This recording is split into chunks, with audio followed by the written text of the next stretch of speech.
habíamos planteado el tema este de los flip-flops. Alguien de ustedes me había preguntado, ¿y cómo es un flip-flop? Y el tema de las especificaciones técnicas. Bueno, yo me acerqué a algunas hojas de datos, al datasheet, como un 4013,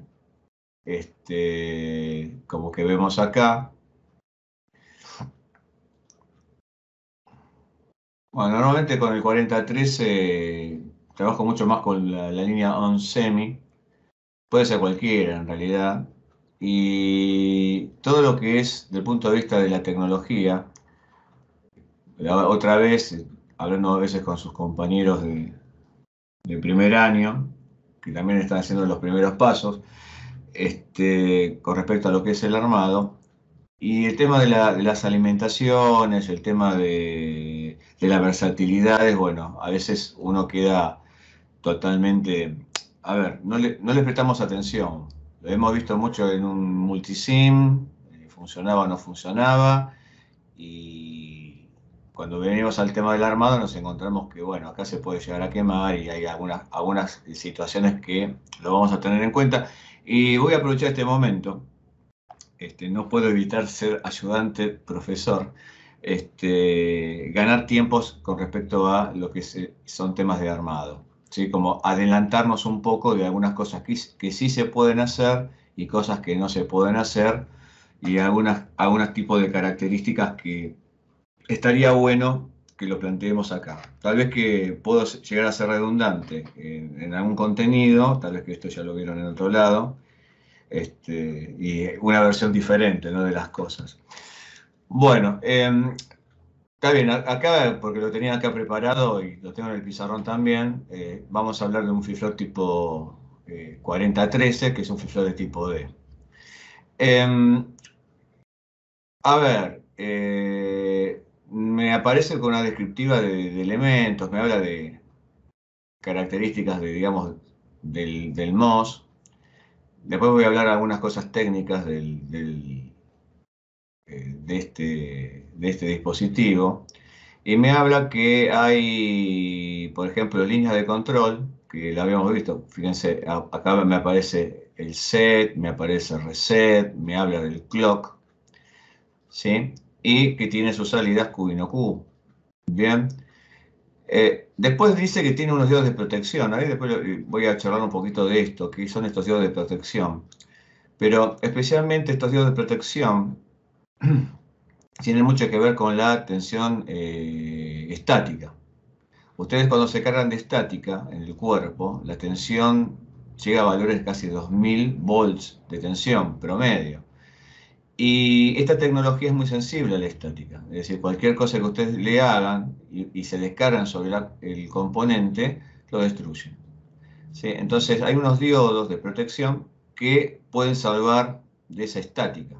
A veces se salva y a veces no tanto.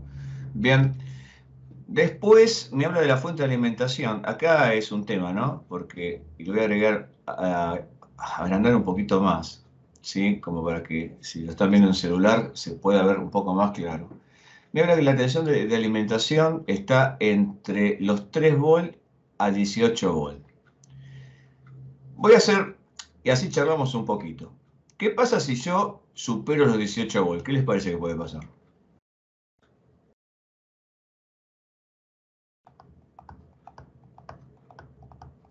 ¿Es el que se sobrecalienta el integrado?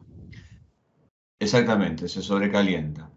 O sea, bueno, acá viene bien lo que vos dijiste. A veces uno tiene una especie de fantasía muy de Hollywood, ¿no? Muy de televisión, que cuando uno dice se sobrecargan los circuitos, comienza a salir chispas por todos lados, y es una especie de chasquibón. Para que sea un efecto chasquibón, tenemos que darle casi una tensión de casi, diría, 30 volt de golpe, 40, como para aniquilarlo. Ahora, cuando uno supera 19, 20, como vos bien dijiste, se comienza a sobrecalentar. O sea, es una tecnología fría. Deben pensar que esa tecnología está en miliwatts de potencia. O sea, ustedes le ponen los deditos arriba del integrado, es frío el integrado, no se entibia jamás. No es como la tecnología más de TTL, donde maneja más corriente y el encapsulado es de tipo más cerámico, o sea, disipa calor. Entonces, esa es una tecnología fría. Si usted a esto le ponen los dedos encima y está entibiado, y diría que está pasando cosas. O sea que, ¿qué pasa cuando se sobrecalienta? ¿Qué pasa? A la larga se va a quemar. O se va degradando de a poquito y la vida útil del componente se acorta. ¿Sí? Es decir, bueno, esto tiene que durar, vamos a decir un número. Hay un número estadístico de esto. Vamos, supongamos que si yo respeto todo, dura 200.000 horas. Vamos a hacer una especie de suposición. Y tal vez que yo, dándole 20 bolos, 21, de esa cantidad, puedo aprovechar casi un 20% de su vida. Bien, tal vez que ahí no lo va a notar, pero digamos, si yo lo estoy usando permanentemente, me encuentro con eso. Bueno, hace unas comparaciones un poco con la tecnología de tele, compatibilidades. Bueno, y acá me habla un poco de los niveles de tensión, de entrada y salida, corriente. Fíjense, fíjense la corriente que maneja, ¿no? Estamos en una corriente de 10 miliamperes, o sea que si yo de repente le pongo cargas, este, a ver, valores de carga, digamos que están por encima de ese valor, el integrado no funciona.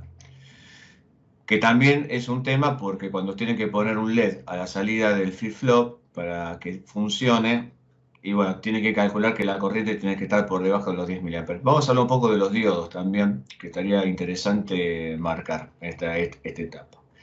Miren la potencia de disipación, bueno, acá para una característica me da casi de 500 miliwatts, o sea, no calienta tanto, no hay calor. Y siempre cuando estoy hablando un poco de las temperaturas, bueno, esto tiene mucho que ver con la marca, ¿sí? Acá hay algo que es interesante. ¿Saben lo que es esto? ¿Alguien lo sabe? ¿No es temperatura de almacenamiento?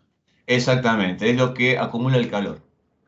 ¿Bien? Es como el cuerpo, ¿viste? Es decir, que de repente cuando está disipando calor hay una temperatura, digamos, de almacenamiento que lo tiene. Bueno, acá me está dando un margen interesante, o sea, como que si estoy respetando todo, no hay problema. ¿Y esto qué es? Profe, Sí, qué raro que con la temperatura de almacenamiento no te define también el tiempo, porque en realidad si no estarías obligado siempre por ejemplo, si tenés que soldarlo, a ponerlo siempre con una base, porque apenas te toque un poquito, unos segunditos, mira un detalle, justamente tu pregunta, mira, ¿qué dice acá? sí o sí te vas a ponerle base entonces a este. Sí, pero fíjate, te dice que si vos lo estás calentando a una temperatura Ah, de no lo vi 60 eso. 8 grados, segundos. Perdón, perdón. 8 segundos. Esto es muy normal, siempre a veces lo comento simpáticamente, cuando alguien está comprando componentes y los comienza a soldar, y hay algunos que los hace transpirar a los componentes, sudan, ¿sí? Y después, cuando lo está probando, dice, me lo vendieron quemado. ¿Qué pasó ahí? Lo pasaste de rango de temperatura, o sea que terminó desintegrándose el componente. Por eso un poco era el tema de ver las tablas, o sea, estamos haciendo una leve repasada, esto da para muchísimo. Fíjense que acá, cuando habla de los encapsulados plásticos y me habla de las potencias, los rangos de temperatura, a veces uno no los está hablando porque estamos haciendo un trabajo práctico en un ambiente totalmente controlado, es decir, si yo tendría que ir a la Antártida o tengo que hacer mi trabajo, no sé, llevar mi equipo al desierto del Sahara, bueno, desde ya que tengo que comenzar a considerar las variaciones de temperaturas y la estabilidad. Tal vez que le tengo que poner un cooler o algo especial. Y algo que me habían preguntado la vez pasada, la verdad que yo preparé todo en el pizarrón y ahora estoy en el taller, el PDF original. Miren esto, la tabla de la verdad. ¿Se acuerdan? Vamos a tratar de analizarla. Nosotros hicimos nuestra tabla de la verdad. Fíjense que acá aparecen las cruces, los don't care, no, o sea, no importa. Y esta flechita es el indicador de cambio, nivel de cambio, cuando cambia. Vamos a mirar un poco. Dice, cuando el flanco, hay un cambio en clock. ¿Sí? Entonces me dice flanco ascendente. Acá, flanco ascendente. Fíjense que si el dato es 0, reset y set están en 0, Q está en 0. Si hago lo mismo, le pongo un 1 en la entrada del flip-flop D y C reset está en 0, Q cambia. Es decir, que en esta condición, en estas dos que está apareciendo acá, en estas dos condiciones, el dispositivo toma los datos de entrada y los retiene. Ahora fíjense, flanco descendente, no importa el valor de dato, por más que esté reset y set en 0, Q no cambia, no change. Esto viene un poco, la vez pasada alguien me preguntó si el flip-flop tipo D tenía las entradas forzadas. De hecho le dije que sí. Y le digo, bueno, vamos a analizar un poco el estado de situación. A ver, ahora si yo tengo, miren un detalle. Acá cuando dice no importa el estado de clock, dice qué raro, ¿por qué el estado de clock no importa? Porque fíjate que acá estás forzando un reset. Y acá estás forzando un set. Porque si estoy forzando un reset, el Q se va a poner en 0. Y si estoy forzando un seteo, el Q se va a poner en 1. O sea, no me importa lo que vale clock, no me importa lo que vale dato. Si están estas entradas, esta y esta en este caso, me lo pone en este estado de situación. Y cuando yo le había explicado que qué pasaría si yo seteo y reseteo a la vez y digo, bueno, vayan a la hoja de datos, bueno, vamos a ver qué dice este fabricante. Acá tengo que no importa el estado de clock, tampoco importa el estado de datos, estoy seteando y reseteando. Miren qué aparece acá. ¿Cómo lo ven esto? Medio raro, ¿no? Que Q y no Q valen exactamente lo mismo. Uno dice, ¿y para qué sirve eso? No sé. Tal vez que alguien necesite un estado de inicialización de un circuito y quiero que esté todo en ese estado, que los LEDs se prendan todos. No lo sé. A aplicar un monestable, por ejemplo. ¿Sí? Fíjense que es interesante. Bueno, después el pinout casi es un DIP 14. O sea, tiene la misma cantidad de patas que una 4011, una 4001. Que justamente, bueno, en los estados de los 2014 siempre la BCS normalmente está en el 7 y la BDD está en la 14. ¿Saben lo que es BDD y BCS? Consulta. Ayúdenme. Sí, tensión de drenaje y de alimentación. Exacto, es tensión de drenaje, ¿qué sería? ¿Positivo o negativo, BDD?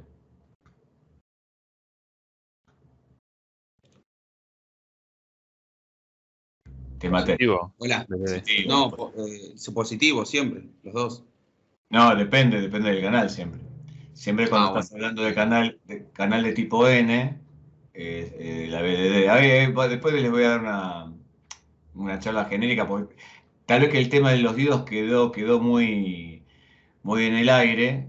Y bueno, acá especialmente, bueno, vamos a aprovechar este espacio como para comenzar a hacer como el punto final del tema de los flip-flops. Y acá fíjense un detalle. Acá está lo que se llama el layout o el pinout, digamos, del integrado. Tiene 2, así que si yo tendría que hacer un contador módulo 16, estaría utilizando cuántos flip-flop. Ahí aprovecho como para preguntarles un poco de lo anterior. Módulo 16. 4 flip-flops. ¿Y cuántos integrados?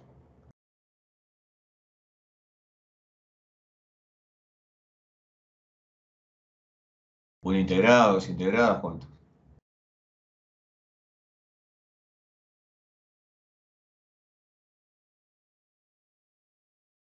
Qué silencio.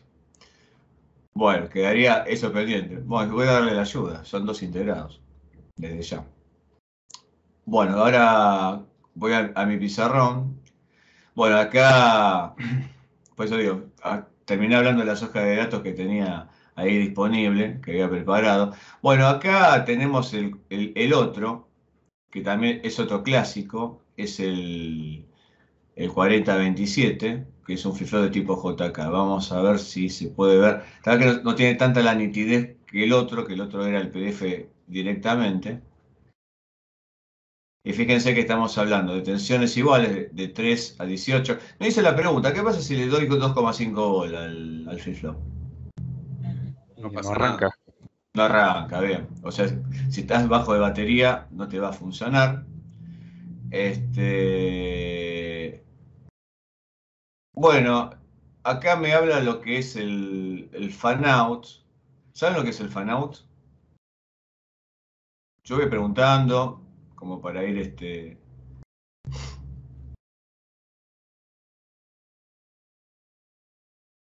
Bueno, les comento. El fan out. ¿Fan saben lo que es fan? En inglés. ¿Puede ser el ventilador? Sí, en realidad como abanico. En realidad cuando uno habla del fan out, y bueno, aprovecho. Total, Marcelo no se va a enojar. Cuando hablamos del tema del fan out, es la cantidad máxima de componentes que le podés cargar. ¿Sí? Aguardan un poquito. Uy, ahí está. Aguardan un poquito que estaba con la tableta desconectada. Ahí está. A ver, si me da. A ver. A ver si puedo. Ahí está. El fan out es cuando ustedes agregan distintos elementos de carga. Es decir, imagínense, por un lado le pongo una resistencia y digo, le voy a poner otra cosa, ¿sí? Va a otra compuerta o en elementos de otras compuertas que tienen que alimentar. Entonces, esto tiene que drenar una determinada cantidad de corriente. Entonces, normalmente si yo estoy trabajando con líneas CMOS, el fan-out es casi ilimitado. En realidad, a ver, cuando hablamos de un fan-out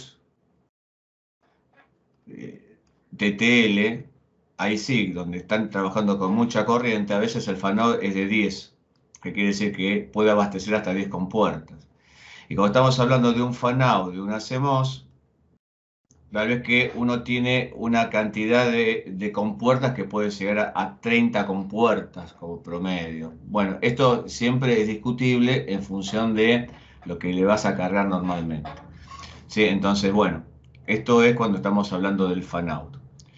Después está lo que se llama fan in. Aprovecho como para también explicar que sería al revés, es decir, lo que ustedes le estarían agregando como corriente a la compuerta, es decir, todo lo que la compuerta puede tomar. O sea, yo con el fan out es cómo lo voy a cargar, y en el fan in cómo voy a agregar elementos de energía a la compuerta para que pueda funcionar. ¿Está? Esto, digamos, un poco nota de color, pero cuando habla un poco de la independencia es porque realmente, si yo estoy trabajando con CMOS, la CMOS no toma corriente de entrada. Es tensión en realidad. La TTL sí. Entonces, por eso hay una cierta independencia. Todavía me da una cantidad casi, puse 30, tal vez que son muchos más elementos para lo que es el fan-out. Bueno, seguimos trabajando un poquito sobre otras cositas más. Bueno, lo otro es muy parecido. A ver, ven que estamos avanzando. No sé si esto aporta mucho o no. ¿Qué significa esto? Que sería pin a pin compatible con ese integrado. Exactamente, es decir, que si yo no tengo el integrado en cuestión, lo puedo reemplazar por este otro. Pin a pin compatible, ¿qué quiere decir? ¿Me podrías explicar? Ah, que los números significan exactamente lo mismo con esa otra, con ese otro. Exactamente. Es decir, Ah, sacás del zócalo, lo sacás de la plaqueta y lo reemplazás directamente por ese mismo componente. Bien, entonces esto me ayuda bastante. A ver, no tengo que destruir la plaqueta ni tengo que hacer puentes raros. Uno dice, bueno, conseguí el integrado correspondiente. Bueno, me da la alternativa especialmente de buscar una equivalencia. Bueno, después, fíjense, los rangos, estamos dentro de lo mío, fíjense que me aparece siempre. Van a buscar en las hojas de datos, siempre esto está, 8 segundos. Después me habla, digamos, de los DIP y me hablan de los de montaje superficial. ¿Sí? Esto ocupa menos espacio. Vamos a la siguiente. Bueno, y acá también aprovecho un poco para ver el tema de cómo está distribuido y las hojas de datos del componente también. ¿Sí? Todo muy lindo, pero si no vemos el integrado de verdad y trabajarlos también. Por eso digo, la importancia de poder armar las cosas me da otro tipo de perspectiva. Fíjense, este es más grande, ¿no? Tema de la flecha. Cambio. Todo lo que es flecha, fíjense, todo lo que es flecha es cambio. Y miren un detalle. Si ustedes ven el diagrama, ¿observan que el clock no tiene el triangulito de flanco? ¿Lo ven? Por eso digo, si yo no sé si dispara por flanco ascendente o descendente, tengo que morir de alguna forma a ver las hojas de datos. Bueno, vamos un poquito. Tengo ser y receta acá también, son entradas forzadas. Estoy viendo que si está trabajando en 0 y tengo el flanco ascendente, ¿sí? Entonces el efecto, digamos, que produce es que va a funcionar normalmente. Fíjense que me aparece, esto sería el estado inicial, si arranca en esto es lo que pasa y esto sería su estado negado. Yo lo que quería hacer notar, ¿qué pasa si yo tengo dos unos? Fíjense que dice, no me importa el clock, no me importa cuánto vale J, no me importa lo que vale K, si RC vale 1, tampoco importa el estado anterior. Fíjense qué pasa, Q y no Q se transforman en 1 también. Creo que la otra vez yo le dije 0, estoy hablando de otro tipo de tecnología, pero fíjense que acá me aparece el 0. Perdón, el 1, dos unos en simultáneo. Repito, alguien pregunta, ¿y esto lo ha usado? Yo verdaderamente no, pero siempre queda la posibilidad que para tu diseño en un arranque, querés arrancarlo, querés obligar que la estructura funcione de una determinada manera, esto te puede hacer una especie de prueba de LEDs. Es decir, encendés el equipo, que todos los LEDs se prendan en simultáneo. ¿Por qué? Porque sí, porque querés probar los LED, tanto negados o no negados, y esto te da una posibilidad. Tal vez que no las uses, pero es posibilidad del fin. Y pasamos un poco al, bueno, fíjense que acá, ¿qué DIP sería este?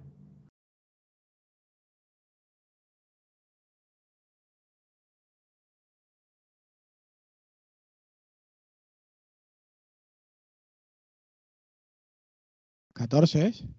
A ver, acá tengo 8 y acá tengo 16. Perdón, 16. DIP 16, bien, dale. Aprovechamos como para también repasar. Lo más importante es que tengamos el mismo lenguaje, ¿sí? Y acá está el layout o el pinout, digamos, del elemento. No quería entrar en detalles porque tampoco sumaría a ver la parte interna del FreeFlow, que ustedes se van a encontrar que tiene bilateral switch, tienen retroalimentaciones, es decir, tiene un poco la estructura de una XOR retroalimentada, pero controlado los tiempos de propagación. Hay todo un tema interno que es interesante, ¿no? Es en el momento de nuestra lógica, porque nosotros aplicamos los circuitos desde afuera, no nos dedicamos al diseño interno, pero el que tiene muchas ganas y es un poco apasionado, tal vez que lo quiera investigar. Creo que con esto estaría un poco la duda de la vez pasada, que alguien me preguntaba cómo son los integrados. Bueno, acá se los presento en sociedad. Y quería hablar un poco del tema de las corrientes y el tema de la tecnología, un poco eso, porque ustedes lo van a armar. Entonces, esto implica que va a tener que tener algunas consideraciones. Y voy a aprovechar el momento también como para cerrar un poco el tema de esta charla que no tuvimos el año pasado, en realidad, ¿no? Nosotros vamos a trabajar con la línea CMOS. ¿Alguien sabe lo que es CMOS? ¿Qué significa?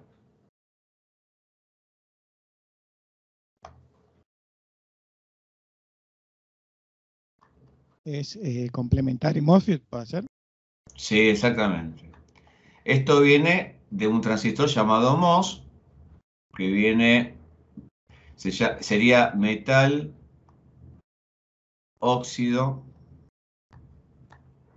semiconductor. Obviamente que está en inglés, ¿no?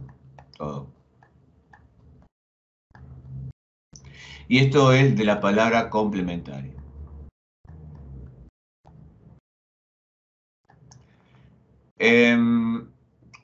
Se puede dibujar al MOS de distintas formas.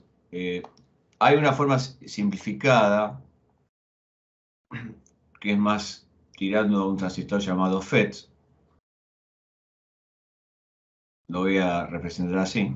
Un poco, cuando hablé del VDD, salió el tema del positivo y los nombres. Bueno, esto sería la representación de esto. Metal óxido semiconductor tiene mucho que ver con la estructura física del transistor. Es una pastilla de silicio con metal, que es diferente porque trabaja con campo eléctrico, por eso no toma corriente. Y fíjense que tiene algo en la representación simbólica, fíjense como que tiene como una especie de efecto capacitivo, ¿no? Como parecía como un capacitor. Por eso el tema está que cuando uno lo bombardea con 2000 volt a esto se destruye, ¿tá? Entonces habrá que protegerlo. Bueno, termino un poco la idea de complementario, porque en realidad el MOS son dos transistores, por eso se llama complementario. Vamos a hacer así. Lo estoy haciendo muy genérico, no me voy a estar en tantos detalles, pero especialmente creo que ustedes se merecen saberlo. Entonces, en este caso, tenemos un canal de este tipo. Profe, ¿en el datasheet no está el circuito más abajo? Sí, está más complejo. Ah, Sí, a ver, lo podés ver, por eso te decía, si a vos te interesa mucho la parte interna y la lógica, es más, anda al datasheet del 4001 y la 4011. No sé si el profesor Maffei lo vieron internamente, pero eh, es interesante, digamos, para ver el funcionamiento y saber la lógica, cómo trabaja. Nosotros de la parte de técnica digital nos interesa cómo funciona, ¿sí?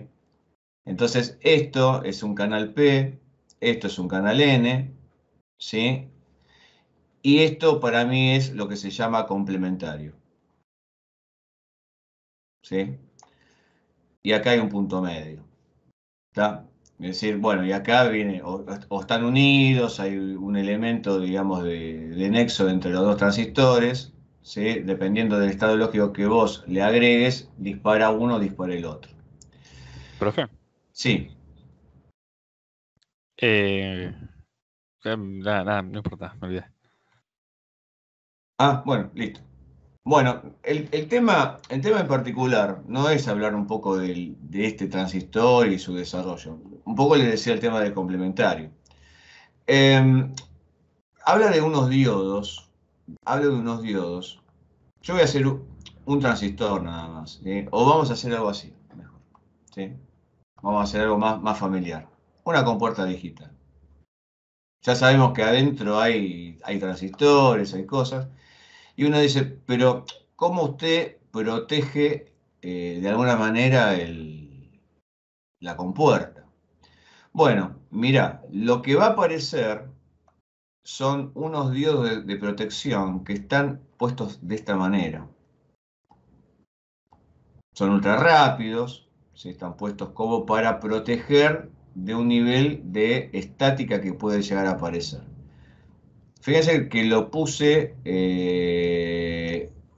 en paralelo, perdón el dibujo, ¿no? Tal vez que no quedó muy bonito, pero quedó conectado a la alimentación. Vamos a poner acá que es BDD, que esto viene de drenaje, ¿sí?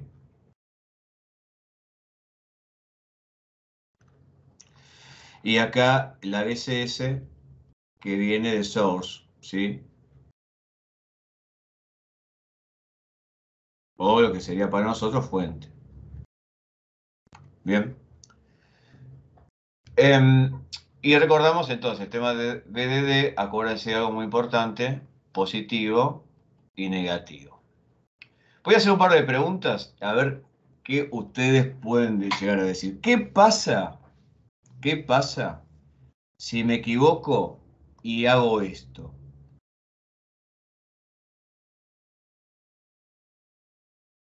¿Qué pasa? Pones en corto la fuente. ¿Cómo pongo corto la fuente? ¿Por qué? No conduce, profe, si advierte la O sea, polaridad. eso, Ah, te entendí. Te entendí. Ahora con ese, perfecto. Los diodos conducen. ¿Sí? O sea que más que poner en corto la fuente, a circular corriente por el diodo, se quema el chip.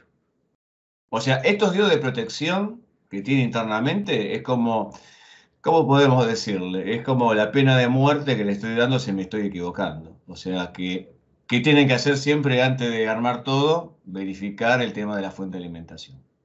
¿Bien? ¿Se entendió eso? ¿Alguna duda? Bueno. Vamos a pensar otro detalle. BDD 12 volt. ¿Por qué? Porque tengo 12 volt.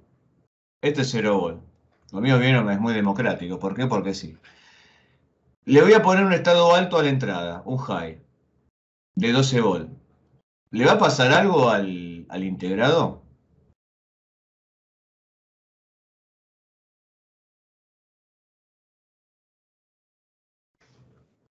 No, para nada. Para nada, funciona Mientras joya. esté funcionando dentro de los parámetros que vimos antes. Exactamente, muy bien lo suyo, muy bien. Así me gusta, actitud. Voy a hacer esto. Sin querer no me doy cuenta, lo voy a enganchar con un dispositivo acá en la salida y le doy 13 volt. Un volt más. ¿Pasa algo? Se te va a saturar una de las protecciones. Exactamente. ¿Y qué va a pasar si cuando saturo? Y va a fugar corriente por ahí y se te va a calentar. Exactamente. Va a venir corriente por acá y el chip se va a quemar. ¿Qué tenemos que hacer siempre? Que la tensión de entrada nunca supere la tensión de entrada. Puede ser, hay una tolerancia, tampoco cualquier valor, pero que nunca supere a la BDD. Obviamente que la tensión Bain está dentro de un porcentaje. profe, Dime. una pregunta. ¿Esos diodos, o sea, están adentro del integrado Sí, y cuando se quema uno, se quema el integrado en sí, ya no funciona? exacto. ¿Y qué función cumplirían? Esto hace que cuando vos venís con una carga estática, estos diodos hagan un corto con el tema de la fuente. Es decir, que Pero lo si que es una estás descarga haciendo electrostática, no se quema. Claro, Claro, en realidad el exactamente. ejemplo que pone Es él decir, de que se queman es con demasiada energía involucrada. La descarga electrostática probablemente involucre menos energía y no se haga pelota. Entonces simplemente fuga corriente hacia un nodo, pero no levanta tamaña tensión como para que se rompa la estructura del exactamente, dispositivo a proteger. exactamente, exactamente.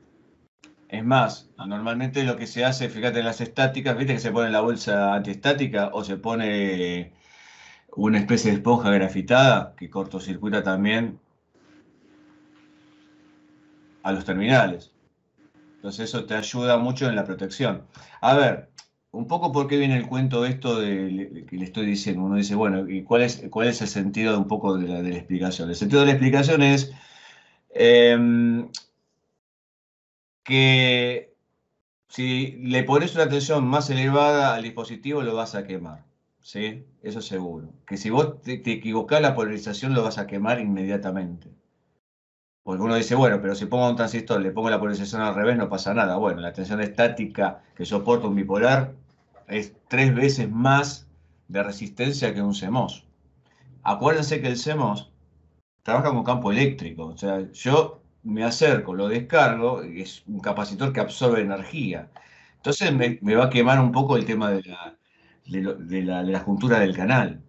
Son muy sensibles. Todo lo que es tecnología MOS es muy sensible. Y uno dice, pero yo lo pongo en el tupper, me lo llevo, lo pego en un tergopol y me lo llevo y no pasa nada. Bueno, ¿qué quiere que le diga? La primera que le podría decir es que la humedad de la ciudad de Buenos Aires ayuda bastante, que la estática no es tan marcada como puede ser en un clima totalmente seco. Ahora, si yo me vengo con un polar todo de nylon, ¿no? Me pongo bota de goma y voy y encima me pongo nervioso y toco el componente, lo descargo. Tiene estos diodos de protección que le va a dar una cierta garantía de que no haya un potencial altísimo y drene esa energía por otro lado y haga una especie de capuchón y lo proteja. Pero esto tampoco te da la certeza del 100% que lo va a proteger. Entonces uno va a leer el de datasheet, creo que el profesor Menú el año pasado se los había entregado en Digitales 1, van a ver que en las primeras hojas, uno si lo comienza a ojear, hay una especie de una persona que está sentada de espaldas con un brazalete compuesta a tierra. Y también explica que hay una especie de ionizador en el ambiente. Claro, uno va al laboratorio de electrónica y dice, no veo brazalete y tampoco veo un ionizador de aire. ¿Sí? Entonces, bueno, ya la probabilidad de que se pueda llegar a quemar y está presente. Pero siempre les recomiendo, traten en lo posible de no ponerlos en lugares donde hay una gran estática porque estos componentes se pueden dañar. ¿Está? No sé si te sirvió mi respuesta. Bueno, volviendo al caso. Esto por un lado. Otra cosa que es importante para el armado, y me voy por acá, es el tema un poco de las características de estos transistores. Como me dice que hay una tensión entre 3, ¿sí? Me dice que tiene que estar en estos márgenes, VDD y 18 volt. A ver, 18 volt no es un estándar, digamos, de tensión, siempre son 12, o sea, siempre va a estar, o 15, va a estar en esos valores.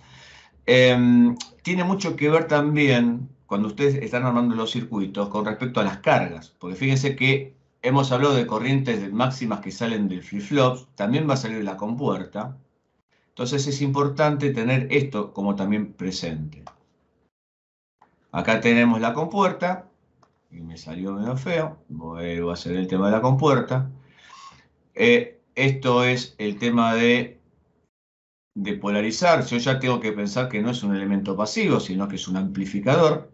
Y es muy importante que en el momento que ustedes estén armando su circuito, consideren esto. La VDD, primero que esté dentro de los márgenes seguros.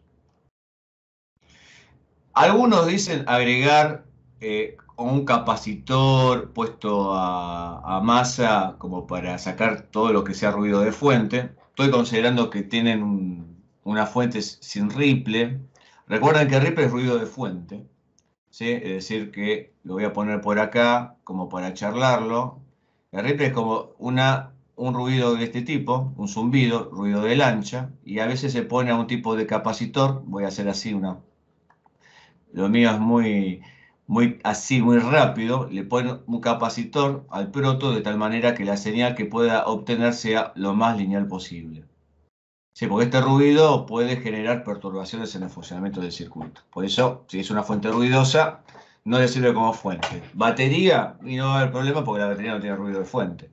Si ahora se están trabajando con una fuente o un cargador, tienen que ver que no fluctúe tanta la señal. O sea, este tipo de cosa, esto es lo que nosotros decimos ripple. Bien, o ruido de fuente. Bien, otro detalle también que es importante con respecto a los circuitos es que yo voy a tener una tensión de salida de estado alto. Bien, tensión de salida de estado alto. ¿Qué valor de tensión de estado alto voy a tener cuando conecto el dispositivo? A ver, supongamos, yo tengo una BDD de BDD en teoría, o un poquito menos. un poquito menos, muy bien. Entonces, supongamos que si tuviese una BDD de 9 volt, es muy probable que la VOH sea de 8 puntos. Digo, la teoría de los 5 dedos oscilantes, más o menos 8.7 puede ser volt.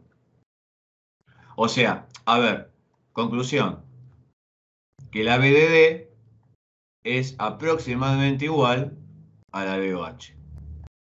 ¿Qué quiere decir? Que si a esto le pones 5 volt, a la salida vas a tener 5. Si le pones 3 volt, la salida son 3. Si le pones 12, la salida sería 12. Entonces esto, si bien uno dice, bueno, pero ¿en qué me afecta? Y te afecta si de repente pones un componente.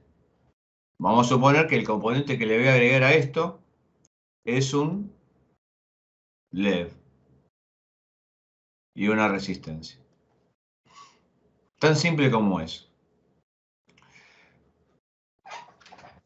Mira que estoy armando esto y los estoy ilustrando para armado del trabajo práctico, así que voy a aprovechar este tiempo como para avanzar. Total, después del tema del diseño lo hacemos enseguida, no nos atrasa demasiado. ¿Ustedes saben cuál es la corriente máxima de un LED? La corriente de Fotward, ¿sí? Yo escuché que recomiendan 20 miliamperes. Exactamente. La máxima, ¿sí? Siempre está en 20 mA. Le podemos dar un poquito más, a veces pueden llegar a 30, 35, cuando se lo hace pulsante. O sea, se le puede pulsar como para que pueda llegar a brillar más y tener más alcance. Por ejemplo, un infrarrojo. ¿Sí? Un infrarrojo, ustedes pueden tener 3 metros, 4 metros de alcance, pero si lo estoy conectando con una continua pura, tal vez que tenga un alcance de aproximadamente 15 centímetros. Así, si lo hago pulsar con un duty muy angosto, con un pico de tensión o de corriente, o sea, lo muevo como para sacudirlo en corto tiempo, no lo quemo, pero lo hago brillar muchísimo más. Bien, este sería el margen. Entonces uno dice, bueno, a ver, ¿qué valores puedo tener de corriente de LED? Supongamos que haga al Fotward, lo llamo corriente de LED para que se entienda un poco mejor, y le doy márgenes máximos y mínimos. Digo, bueno, mira, el máximo es 20 mA. Y el mínimo le vamos a dar un 7 mA. Pregunta, ¿cuándo le doy 20 y cuándo le doy 7? Ambiente luminoso, vamos a hacer un ejemplo, ambiente luminoso. Bien, o sea, en un ambiente luminoso. Tengo un luz de día a la noche. ¿Cuándo sería preferentemente para día y cuándo sería preferentemente para noche? Recuerden que estos LED no es para iluminar mi casa, son LED de panel. ¿Sí? Lo que se llama mímico. ¿Sí? El panel, quiero ver si hay salida o de repente si está el motor funcionando. ¿Cuál sería el caso para corriente de LED? Y de día sería 20 y de noche 7. Exactamente, eso sería para el día. ¿Por qué elegiste día? Me imagino por más brillo. Claro. Buenísimo. Vamos a ponerlo, más brillo. Y esto, digamos, para la noche, menos brillo, para que no me encandile, porque yo en realidad quiero saber si tiene salida o no. Bien. Profe, una pregunta. ¿La corriente es la misma para todos los colores de LED? Hay diferencias.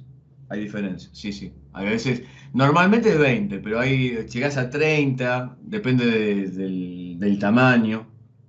Lo que sí te cambia es el tema de la tensión de LED. Vos si tenés LED de alto brillo, los blancos o los azules, la tensión de LED está en 3.3 volt, lo que se llama umbral.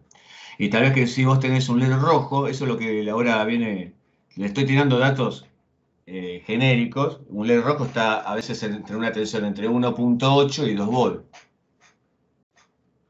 Entonces vos decís, ¿es lo mismo que compre verde, amarillo, un brilloso? Y no.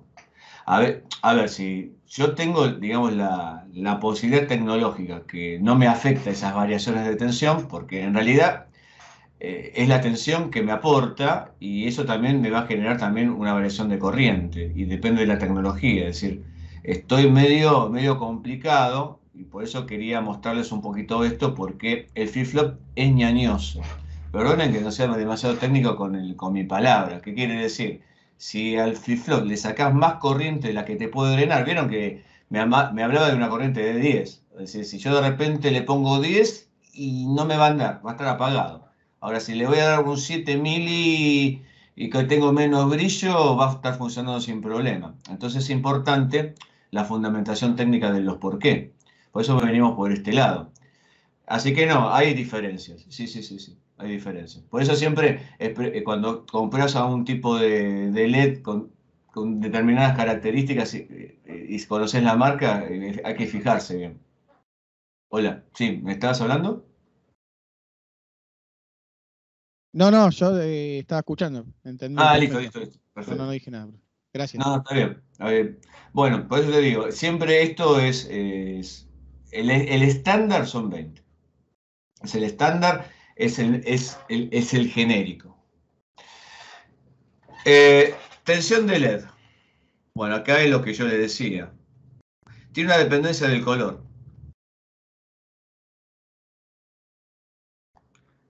Dependencia, ¿sí? Del color. Porque ustedes saben que no es una lamparita, lanza, digamos, el color está muy en función del fotón, ¿sí? Libera fotones, pasa, digamos, de la juntura, cuando hace ese salto de juntura, canal N, material N, material P, ahí genera una especie de descarga, un efecto fotónico, y con impurezas se hacen los colores, por eso a veces un LED blanco, un LED azul, con un encapsulado transparente, es muchísimo más caro que los otros que tienen el encapsulado pintado. ¿Sí? Es decir que, bueno, esto es lo que los hace diferentes. Y bueno, ¿qué valores? Bueno, ustedes van a encontrar valores, yo ya les dije, por ejemplo, un LED azul, ¿sí? Tiene una tensión de LED de aproximadamente 3.3 volts. Les repito, ustedes van a buscar muchas papers, lo van a googlear y uno le dice 3.3, uno le dice 3.5, otro o sea, están aproximados. De hecho, hace un tiempo atrás hice un video, hice unas pruebas y se los había pasado a unos alumnos y los valores estaban por ahí cerca, no eran exactamente esos son genéricos, ¿no? Entonces, uno cuando tiene que hacer el cálculo, porque acá viene el tema de la determinación de cómo le pongo la resistencia, qué resistencia le pongo al LED, uno a veces va por lo genérico, ¿no? Vamos a hacer así, ¿no? Yo tengo acá mi masa, y ya para acostumbrados a ustedes que esto se llame BCS, y por acá mi positivo o mi tensión de estado alto, que es aproximadamente a la BDD, dijimos. Bueno, hago un Kirchhoff. Yo puedo decir tensión, salida, estado alto, es igual a la corriente que circula.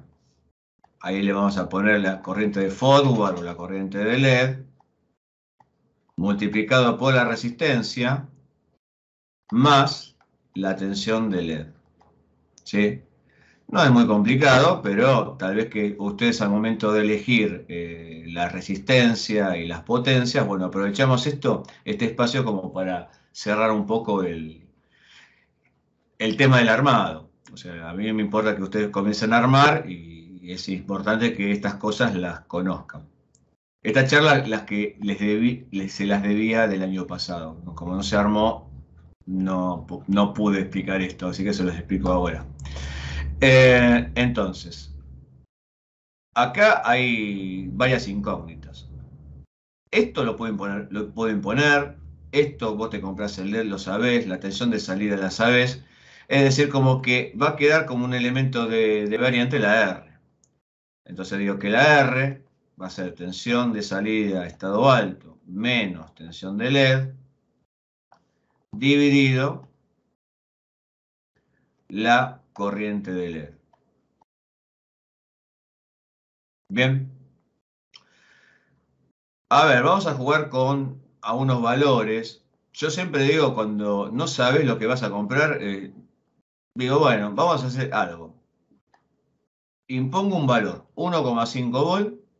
Normalmente siempre uno le impone como un valor genérico de tensión de LED. Y me vas a decir, ah, no, pero esto está por debajo de los genéricos. Está bien, 1,5, 2. Es más, que uno quiere acercarse. Es más, el rojo está entre 1,8 y 2. Estamos ahí y hay que ver qué LED y cuál es la dispersión de parámetros.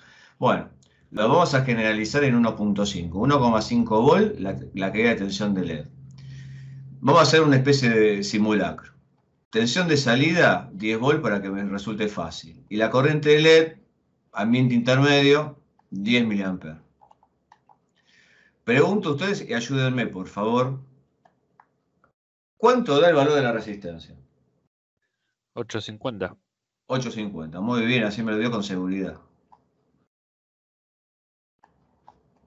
Bien. Buenísimo. 850.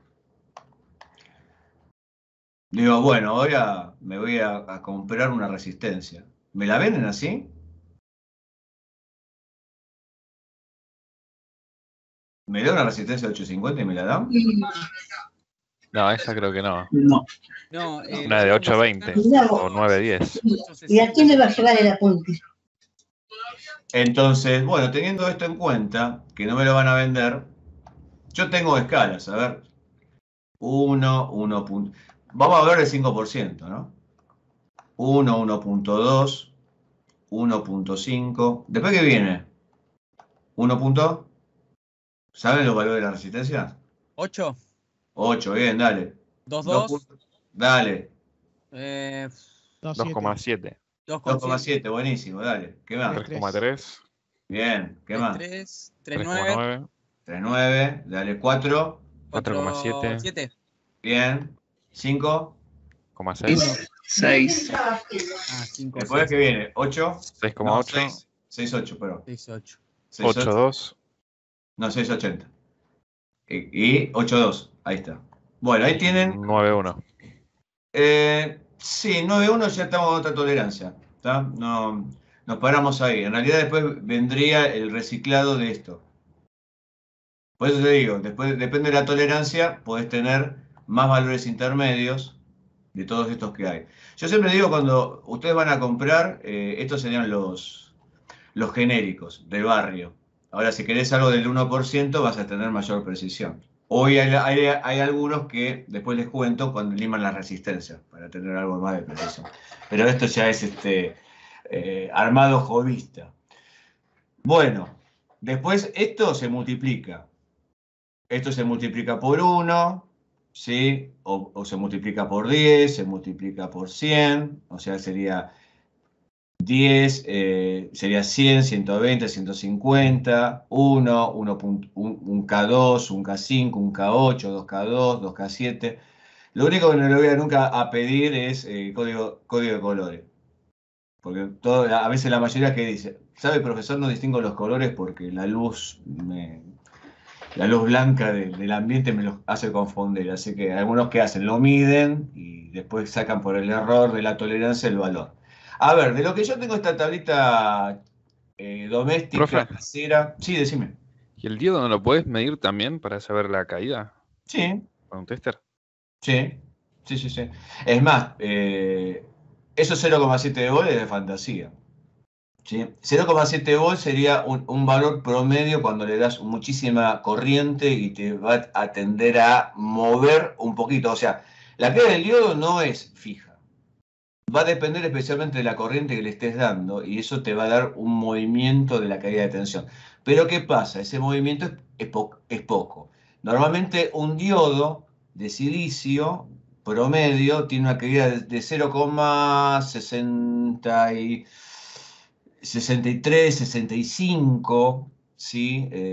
Y va a variar, por eso cuando vos hablas del codo, estamos haciendo una especie de revisionismo de conceptos, tenés este codito, ¿está?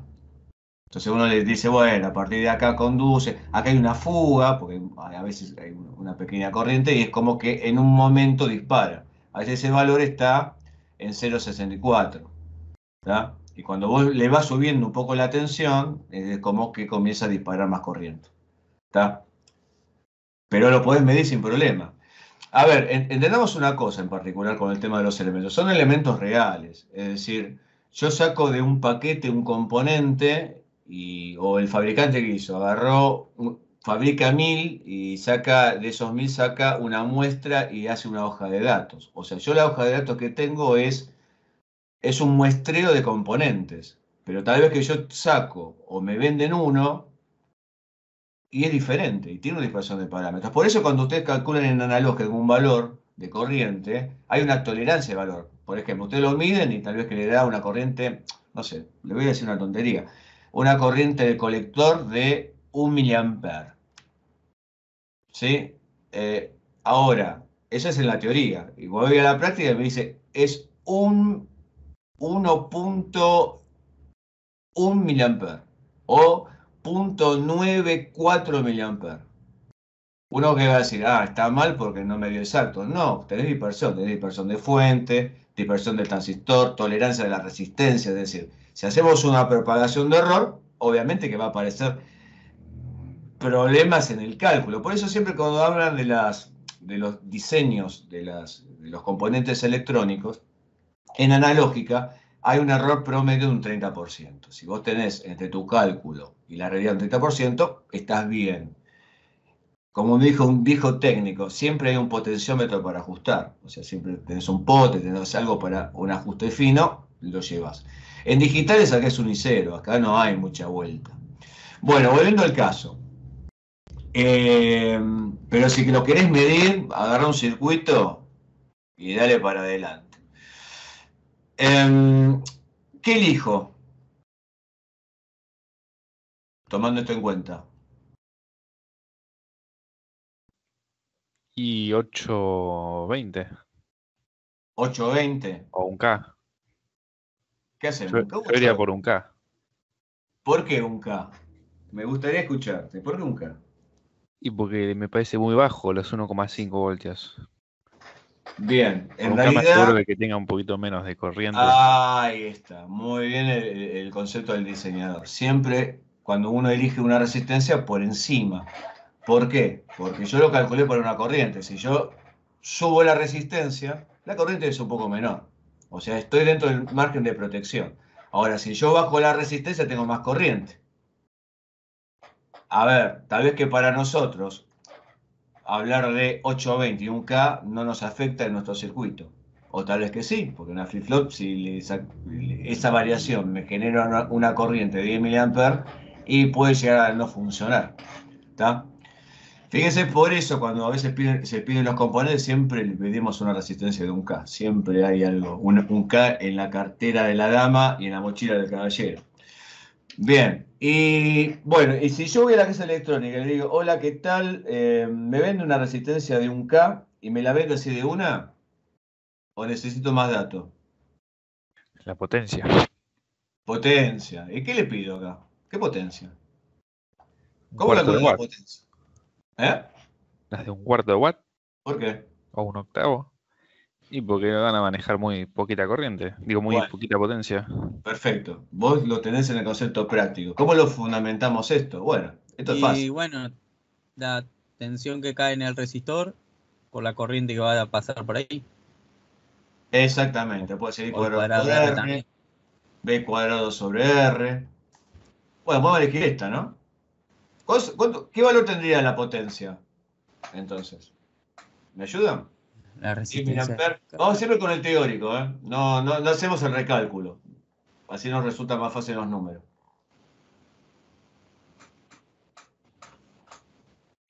Yo seguramente ya me voy a adelantar, voy a poner 0,085. 0,085. 0,085. Perfecto. Esto sería en miliwatts. 85 miliwatts. No, pero la resistencia que íbamos a comprar era de 1K. ¿No Sí. tendríamos que Sí, yo hacerlo mandé con el valor 850. del resistor que vamos a comprar? Sí, no, está bien, claro. A ver, el tema es cuando ustedes de repente dicen, yo en casa tengo esta resistencia y no sé si funciona. Y en forma ensayo y error tirás las cosas y las vas probando. Bueno, vos sos técnico.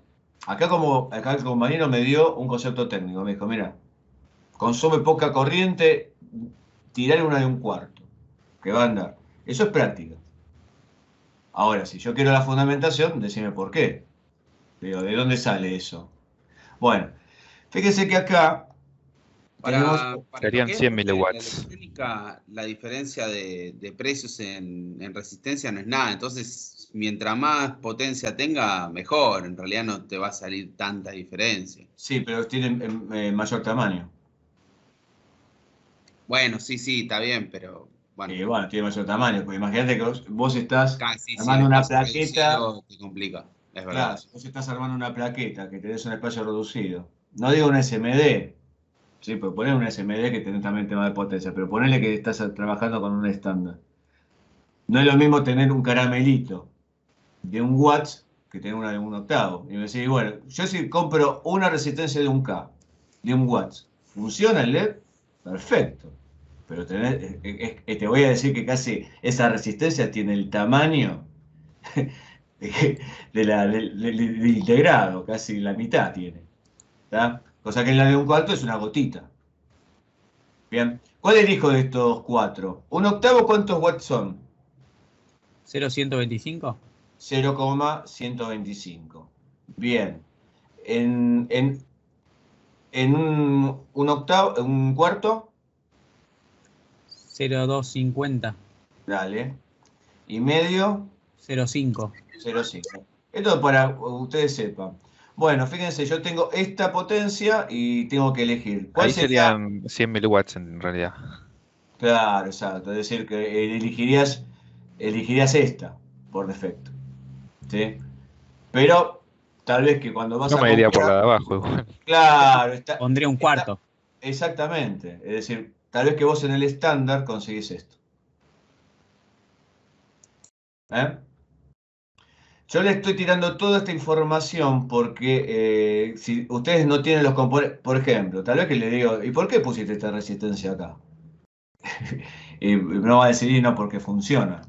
Ah, no es una respuesta. Bueno, y fíjense que hablar ya de la compuerta desde sí, que varía la tensión de fuente, varía la salida y esto puede variar la corriente, bueno, tal vez que los parámetros estás manejando entre 9 y 12 no hay tanta diferencia.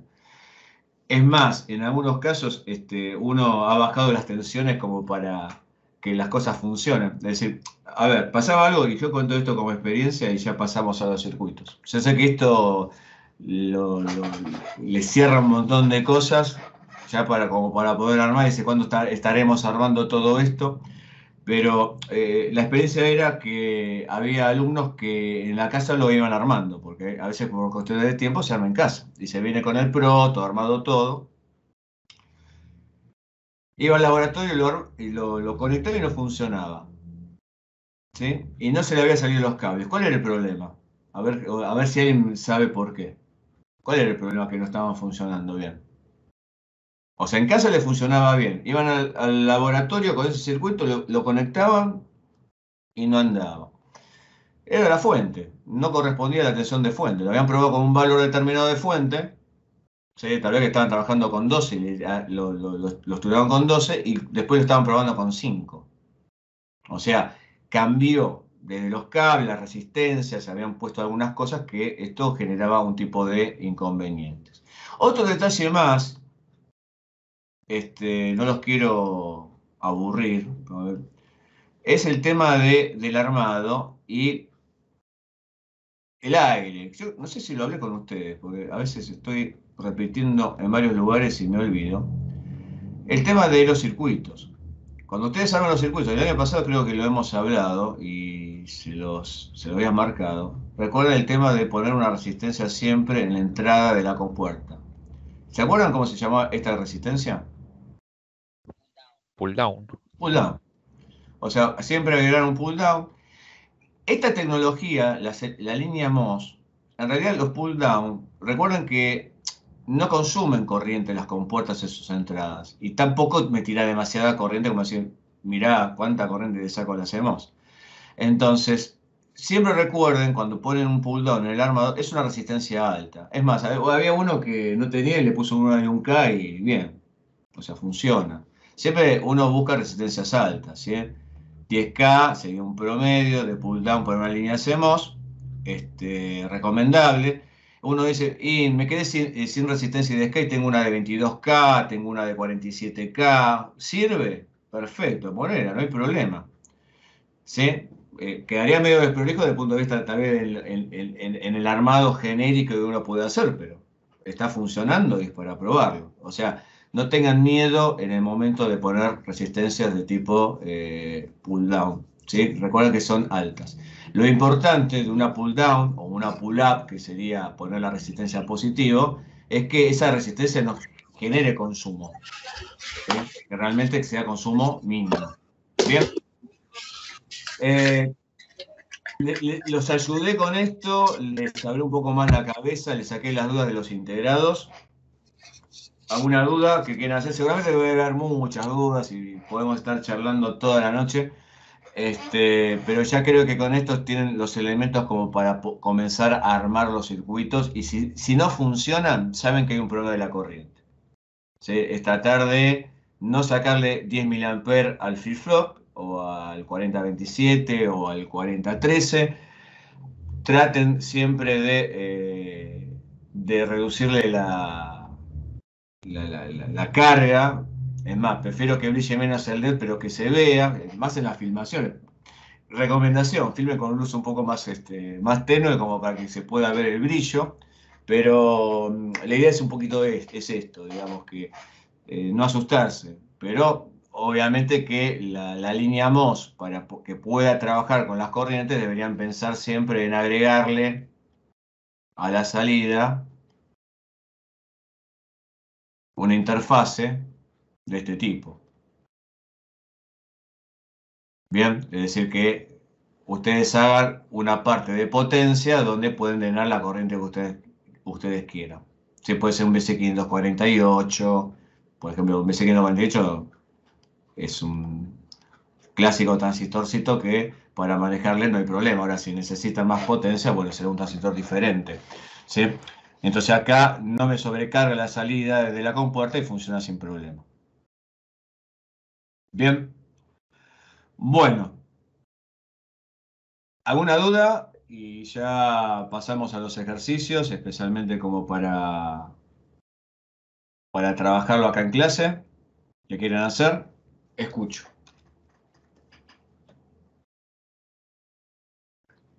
Lástima que no tenemos laboratorio, profe. Sería más Sí. interesante. Bueno, yo sé que jugar con un juego con ejemplos, pero bueno. Sí, por eso es el Armando, por eso vengo con esta charla, Sí. que también ustedes estaban preguntando mucho y acá no es como siempre decía el ejemplo, ¿no? A veces yo lo comparo esto como para decir, bueno, anda a comprar pan, ¿viste? Vos vas y ¿qué pan compro? ¿Viste? Te pide características, tenés que saber cuando lo vas a pedir, ¿no? El flip-flop es lo mismo, no puedo decir, dame flip-flop y dame una lucita. Algo que nos pasó en mi equipo es que calculamos en función a tablas de valores comerciales que había en internet. Sí. Y cuando fuimos a las casas de electrónica, una cosa es la tabla del valor comercial y otra cosa es lo que comercializa el comerciante también. Claro, exactamente. Bueno, eso es cuando tenés los boliches de barrio. Claro, Sí. entonces cuando entras a uno te dice, no, pero esos valores no los traemos, o sea, no los compran directamente porque no son típicos del uso habitual de ningún lado. ¿Sabés dónde te mete mucho el perro? ¿Dónde? Cuando vas a comprar capacitores. Ni hablar, Estás pidiendo uno de 47 y te venden uno de 39 o te venden ni uno hablar. diferente. Bueno, mirá, dice, pero este no es el número. No, es el que tengo, te dice. Sí, sí, bueno. Y justamente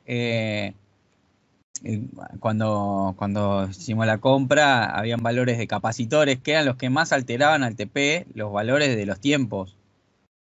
Claro. Notábamos que movíamos un pelito el valor del capacitor y se nos iban los tiempos a cualquier lado, por fuera de lo que pedían los enunciados. Sí, no, Entonces, bueno, cuando, sí, bienvenido al mundo de la realidad. no, por eso, y cuando íbamos a comprar era como, pero es un valor comercial, entrabas en Mercado Libre y era un valor comercial, pero sí, pero no lo tenías en el negocio de... Y lo padecés mucho, ¿sabes dónde? Cuando tenés que hacer, ponele que querés armar una radio, que querés hacer algo de una de frecuencia frecuencia, determinada, claro. ahí padeciste. Tenés que ir muy bien y pedir el componente y lo tenés que estar leyendo encima. Sí, todos Todo porque tenés te que estar mete cualquier leyendo. cosa. ¿Viste? Pero a mí me pasó un par de veces. Dije, ¿qué me vendiste? No, pues, bueno, después terminó el proyecto, caducó porque no tenían los valores, pero... Y en eso también te dicen con el reemplazo. No, pero tengo un reemplazo, te dicen. Sí, tampoco es lo mismo.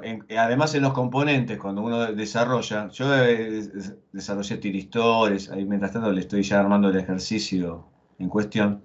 Podés hacerlo con transistores un montón. Claro, yo lo había hecho con una marca determinada y una vez conseguí una marca barata de transistores, se me prendían fuego los transistores. Claro. Claro, imagínate, encima te estaba haciendo una demostración y no fue nada agradable. Después puse los transistores de estos y anduvieron bien. Tuve que conseguir unos especiales para ello. Por eso te digo, a veces el que está trabajando mucho en el circuito va a una marca en particular. Por eso cuando vos pedís una compuerta, alguien te puede decir a vos, mira, yo tengo Texas. Y vos decís, ¿por qué? Si a mí me pidieron una 4011 simple. Porque justamente trabaja con una corriente determinada. Si vos comparás, si tenés el tiempo y las ganas, Ujú. comparen ustedes hojas de datos de las corrientes y temperaturas de distintas marcas. Van a ver que las curvas no son iguales. Siempre hay algo que las difiere. Entonces, esa diferencia en tu proyecto puede inclinar la balanza para que no funcione y bueno, entonces vos qué decís, bueno, mira, yo hice todo mi desarrollo con tal marca, con tal producto. Bueno, te vas a ese producto en realidad que vos sabés que funciona y terminás diciendo, bueno, yo sé que esto va a funcionar. Claro, Entonces nadie se va a tirar a una marca que no funciona. ¿Tá? Por eso si alguien te pregunta eso, no es que te está buscando la vuelta para no venderte, no, porque justamente hay gente que va a la marca, no, dame on, dame neck, ¿sí? No me des otra cosa. Bueno, acá comenzamos con los ejercicios. Vamos a hacer uno como para tener, y después yo les voy a marcar otro para que lo vayan trabajando ustedes desde casa. ¿Cómo sería un ejercicio que fue en un momento un tipo de prueba? El enunciado es el siguiente. ¿Sí? Ahí entramos otra vez. Levantar la secuencia del siguiente circuito. Levantar secuencia. Fundamentar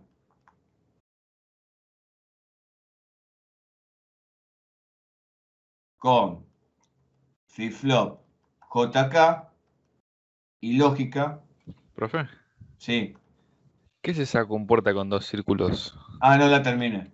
Ah, Esto se llama, viste, como estás pensando muchas cosas en simultáneo. Tengo un grado de locura, pero bueno, sepan disculpar. Ya cuando me conozcan van a decir, no, la verdad que lo que suponíamos nosotros era verdad del profesor Faletti.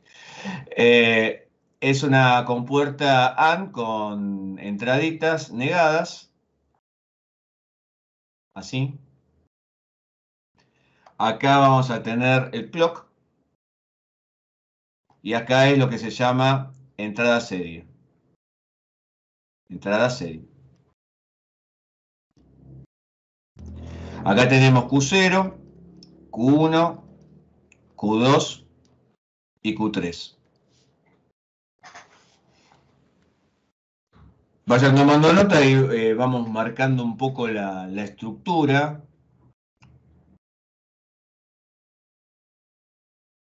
Acá tal vez que hubiese sido un ejercicio, yo les muestro la secuencia y lo arman. ¿Sí? Lo diseñan en lo normal, pero yo puedo venir al revés. Decir, bueno, mira, tengo este circuito y voy a explicar qué es este circuito y cómo funciona. Lo que tenemos acá, mira que lo van copiando, esto es un registro de desplazamiento serie. Es un registro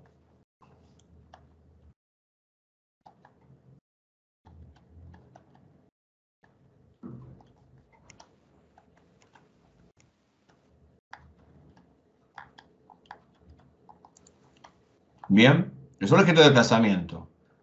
¿Cómo corre el registro de desplazamiento? Va de Q0 a Q3. O sea, ¿qué hace? Esta compuerta me manda un dato, ese dato ingresa por la entrada serie y desplaza el dato de esta forma, como va a biflecha.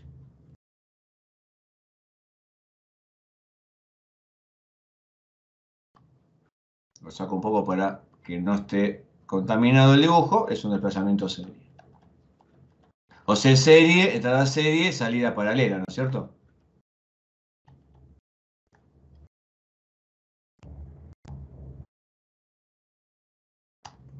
Bien, ahí lo tenemos.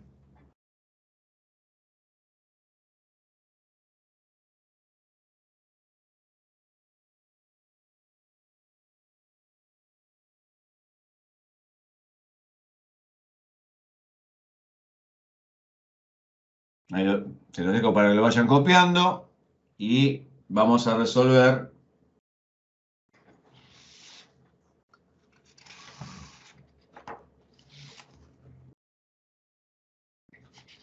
el circuito.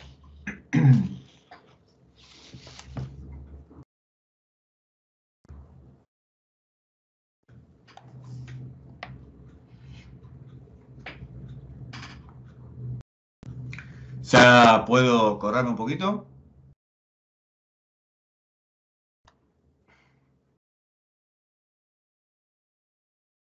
¿Puedo o no puedo? No, profe Bank. Bueno, espero. Bueno, le voy contando mientras tanto que están terminando de copiar. Vamos a tener que suponer un arranque y a partir de ese arranque vamos a hacer la secuenciación y determinar el módulo y a partir de su estructura justificar. Ahí esa parte lo voy a dejar a ustedes porque en realidad lo que van a ustedes es levantar la secuenciación y después por el método clásico fundamentar el circuito que están viendo. Es decir, ya es como que tienen la respuesta puesta ahí. O sea, van a tener que jugar con los Carnot de tal manera de lograr que aparezca esa AND con sus entradas negadas. Es más, estaba viendo que esa compuerta se la puedo reemplazar por otra cosa. ¿Una NOR? Cierto, una NOR. No me causa gracia porque, bueno, a veces uno tiene esto de complicar las cosas. Pero fíjense que cambiar una compuerta no dice nada, pero bueno, tener en cuenta que puede hacer un pedido, decir, bueno, no tengo esa compuerta, la tengo que reemplazar por algo. A lo que voy, tal vez que en el mapa de Carnot, cuando estén trabajando y tengan que ustedes simplificar, le dé una NOR como una especie de respuesta. Escúchenme lo que les estoy diciendo. Entonces, si le está dando una NOR, saben que lo pueden transformar en esta otra compuerta que están viendo en pantalla. ¿Tá? Por eso yo les decía mucho que en la parte de Digitales 2 se trabaja mucho con las cosas del año pasado, pero no van a estar haciendo una fundamentación. Decir, bueno, no tengo y me doy cuenta cómo lo puedo llegar a adaptar. Bueno, bien, me voy a alejar un poquito para dar tiempo a los que están un poco atrasados y digo, bueno, ¿yo qué hago con esto? Yo tengo que armar una secuencia. La secuencia va a tener seguramente, lo voy a hacer así, perdón, ¿no? Voy a hacer como unos globitos. Seguramente esto va a haber una determinada cantidad de elementos de secuencia. Yo estoy tirando cualquiera, ojo, no me lo tomen como que esto va a ser la secuencia, la estructura de la secuencia, pero que seguro es un registro de desplazamiento. Fíjense que está cerrado, es como que esto pega la vuelta y sigue en anillo. Es decir, como que va a repetir la secuencia y va a determinar cantidad de módulos. Es decir, estos globitos son secuencias. Es decir, yo voy a arrancar en esta con 4 ceros, es así, y yo tendría que saber qué aparece acá y qué va apareciendo en cada uno de ellos. ¿Se entiende? Entonces, si fuera esta estructura que estoy dibujando acá, sería un módulo 7. Bien, y tiene que repetir. Bueno, vamos a comenzar y vayan haciéndolo y yo voy a armar una tablita de secuencia y vamos a determinar el módulo. Bien, entonces, vamos por acá, me achico más todavía, ahí está.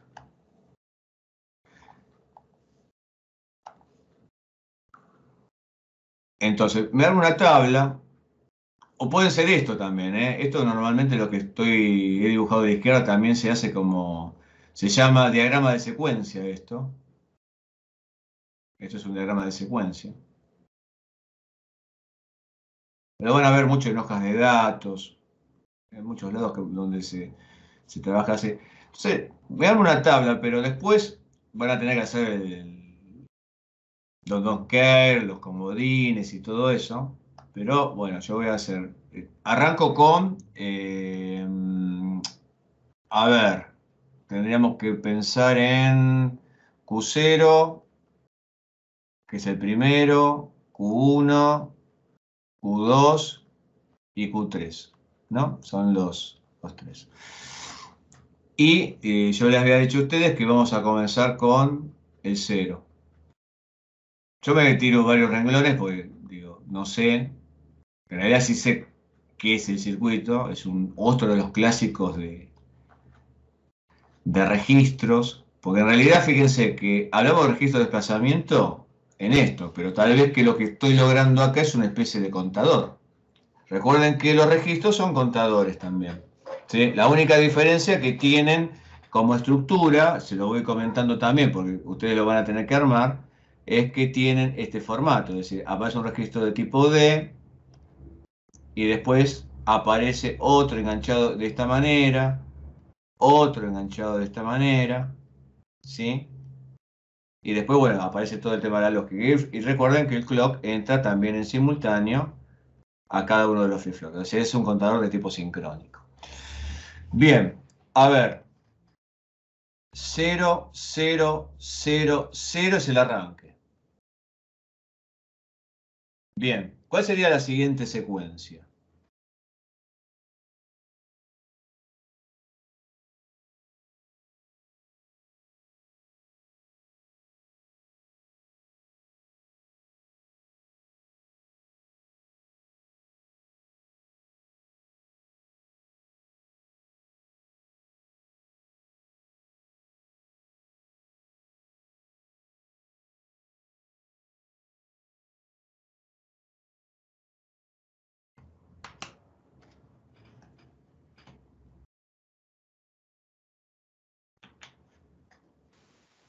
Profe, ¿puede ser de casualidad 1000? Un 1 acá, 0, 0, 0, correcto. Vamos a ver por qué dijo el compañero esto. Porque tengo 0, 0, sería como un 1. Sale un 1 por acá, pega la vuelta y tendríamos un 1 acá. Perfecto, muy bien. La siguiente. Voy a borrar así, en la medida que me van diciendo ustedes, lo voy a variar acá como para que sigan un poco la línea de lógica, ¿no? Bueno, aquí tenemos un 1, 0, 0, 0. ¿Cuál sería la siguiente?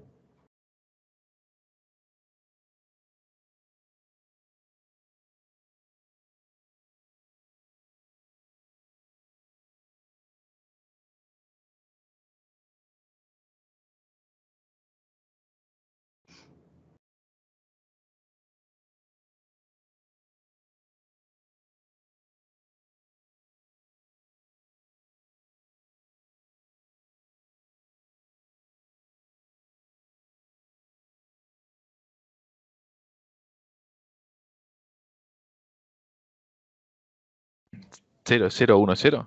Sí, señor. 00. Ahí está, 00. No, 11.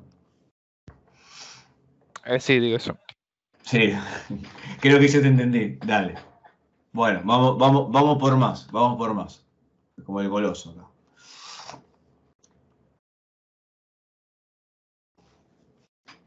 ¿Cuál sería la siguiente? 0111. Perfecto. 0, 1, 1, 1. Vamos a corregir acá.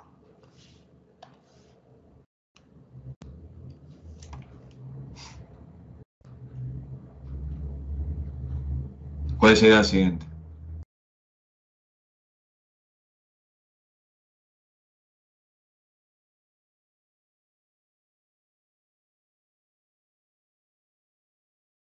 Puede ser 0111. Sí, perfecto. Bien.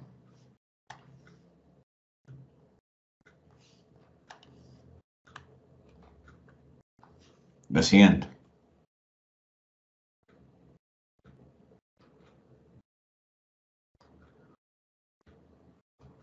Cero, cero, uno, uno. Perfecto.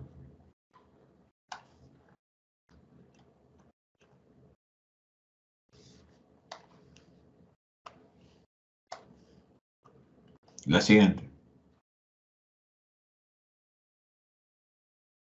0001.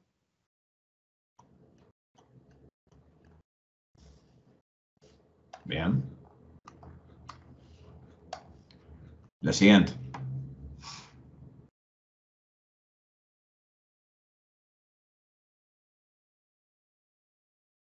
Y ahí ya tendríamos un 1 a la entrada de vuelta.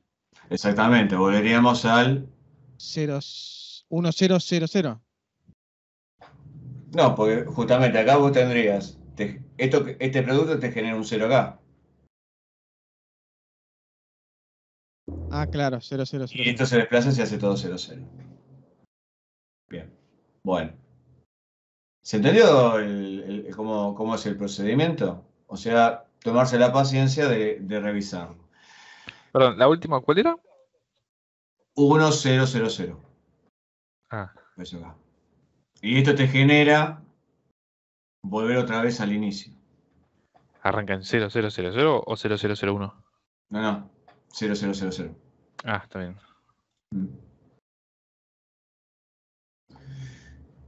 Bien. ¿Qué tenemos acá? ¿Módulo de cuánto es?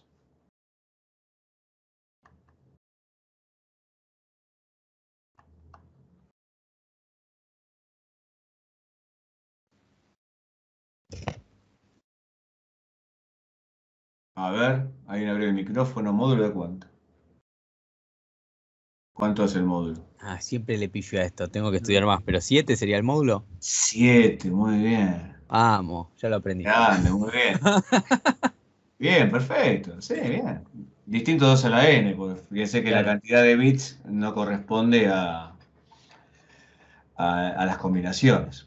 Bien, lo que ustedes tienen ahí presente, muchachos, es un Johnson en realidad, es un contador Johnson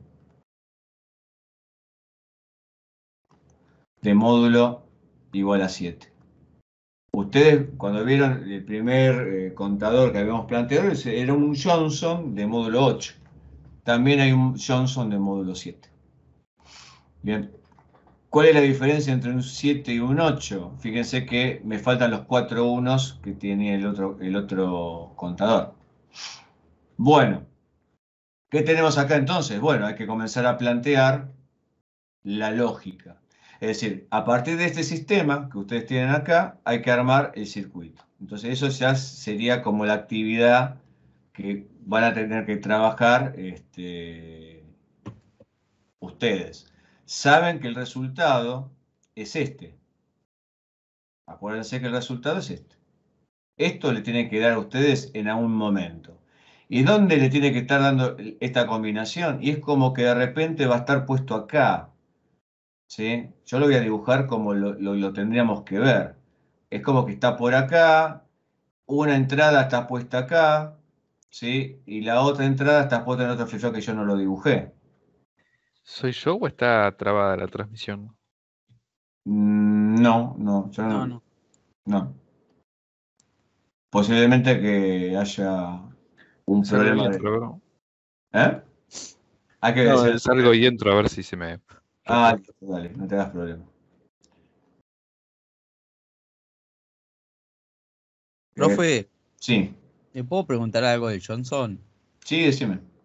Porque, claro, yo dudé porque faltaban los unos en el medio. Claro, este es un Johnson módulo 7.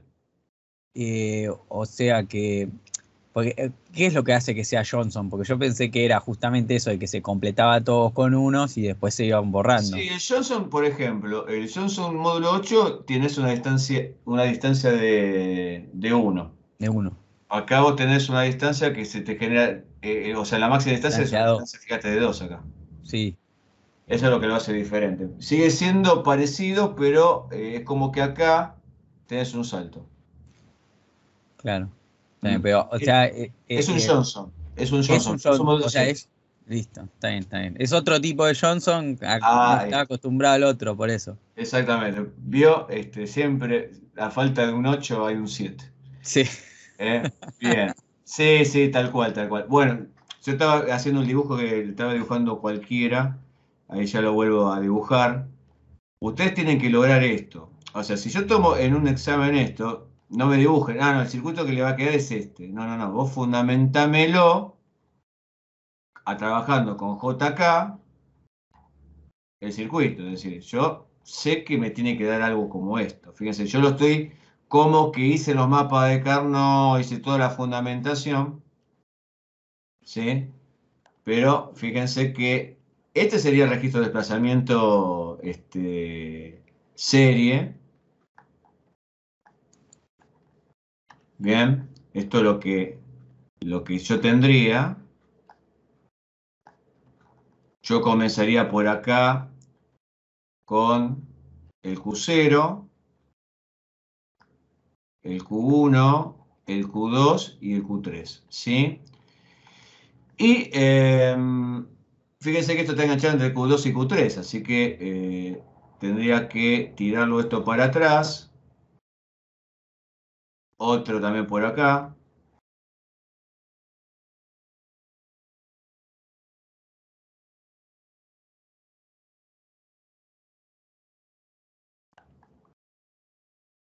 Las entradas negadas. Este sería el circuito. ¿Lo ven? Esto es lo que a mí me tiene que dar por mapa de Carnot. Desde ya ustedes van a trabajar con JK. Entonces, ustedes tienen que lograr que, acuérdense que la diferencia que existe entre un JK y un D, ya lo habíamos hablado la vez pasada, pero no viene nada mal charlarlo, es que el J y el K, su diferencia es que tiene negada una de las entradas. Y esto equivale a un flip-flop de tipo D. ¿Bien? ¿Se entiende eso? O sea, tienen que lograr que estos 4 que están acá, en sus mapas de Carnot, logren esto. Ustedes pueden decir, pero a mí cuando tengo la K, yo puedo simplificar diferente. Sí, se entiende. Acá es donde rompemos paradigmas. Y acá me planto un poquito. Y uno dice, Siempre justificamos desde el JK, entonces. Exactamente. Sí, sí, sí, sí. Mirá, y viene muy bien porque esto ya sería el último ejercicio, digamos, como para ya cerrar el tema de los secuenciales, ya entraríamos al tema nuevo. El tema es así, mira, vos podés usar este método en un flip-flop tipo D directamente de una y vos decís, ¿me ahorro todo? La respuesta es sí, pero ¿qué pasa? El flip-flop tipo D, y si lo vas a hacer en este formato, no tiene redundancia. No hay redundancia. Entonces, al no tener redundancias en el mapa, y esto lo pueden hacer si ustedes quieren, salvo la redundancia del propio código. Hay secuencias, fíjense en este Johnson. Está el 0, el 1, el 3, el 7, el 14, el 12 y el 8. O sea que después el resto de los números no existe en tabla. Entonces, esas son redundancias que se pueden agrupar, pero no se puede agrupar tanto como en un JK. Entonces, al no agrupar tanto en el JK, a veces lo que ocurre es que te va a dar una lógica más grande. Entonces, trabajando con el JK, que tiene 2 entradas, es como que podés formar más grupos, agrupar diferente y podés simplificar más.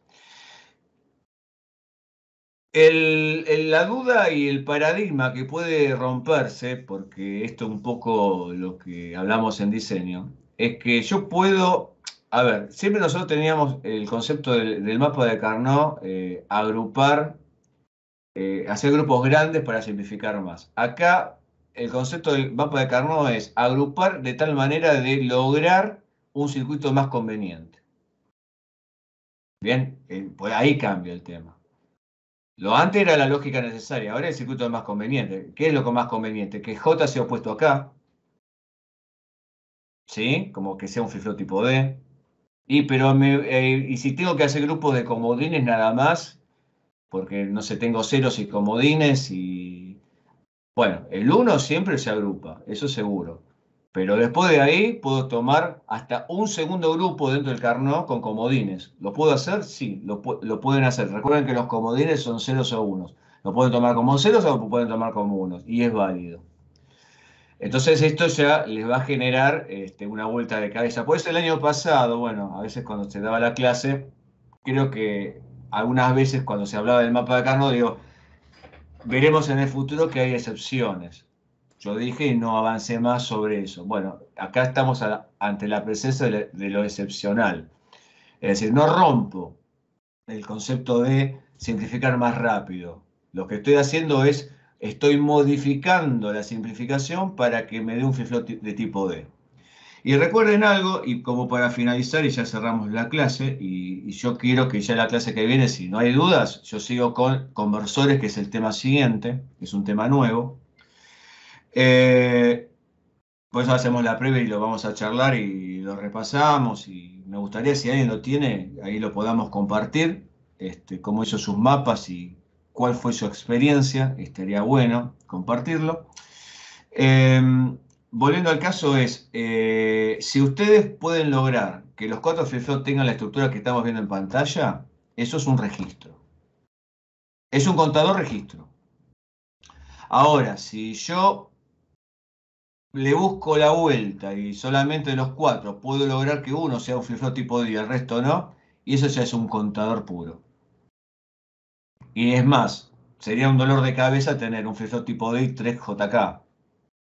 ¿Sí? Porque fíjense que en el integrado vimos que hay de a pares, o sea, ya me te está generando comprar un integrado más. Entonces prefiero tener todos JK, 2 integrados flip-flops y listo, si no tengo que tener 2 integrados JK y uso 3 y un cuarto flip-flop que es tipo D es un 40-13. Entonces ahí esto me está generando otro tipo de estructura. Fíjese el tema de la compuerta y eso es lo que había pensado en voz alta. Tal vez que el mapa de Carnot te dé una... Recuerden que esto, que está acá, vamos a suponer que esto sería, la expresión sería Q2 negado, ¿sí?